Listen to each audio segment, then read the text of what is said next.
Aceh Daralun, pihak pengawas dari PUPR Balai Pelaksana Jalan Nasional atau BPJN 1 Aceh memberikan penjelasan terkait tergulingnya kren di sekitar jembatan kilometer 5 Gampong Sungai Pauh, jalur menuju Pelabuhan Kuala Langsa pada Senin 10 April 2023 petang saat bekerja.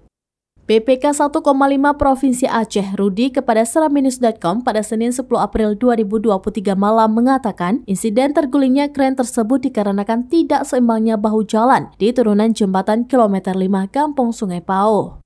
Saat itu operator kren sedang melakukan pemindahan sebatang launcher atau besi penumpang jembatan dari jembatan. Sewaktu launcher mau dibawa ke Medan oleh vendor subkon pekerjaan jembatan yang telah selesai ini. Akibat kren itu terguling, tambah Rudi, launcher yang memiliki berat sekitar 17,5 ton ini pun terlepas dari kancing kren di lokasi. Tidak ada korban jiwa dalam insiden ini, hanya saja operator kren mengalami luka-luka saat melompat dari kren sore itu, kemudian ia langsung dibawa ke Rumah Sakit Umum Daerah Langsa.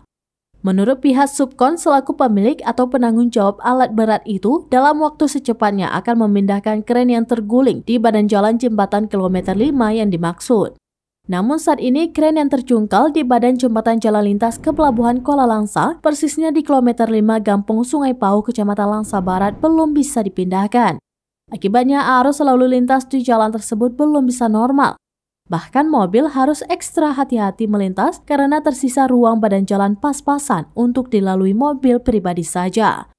Sedangkan mobil berbadan lebar seperti truk dan lainnya dipastikan belum bisa melintasi lokasi jembatan karena badan jalan ditutupi alat berat kren raksasa tersebut.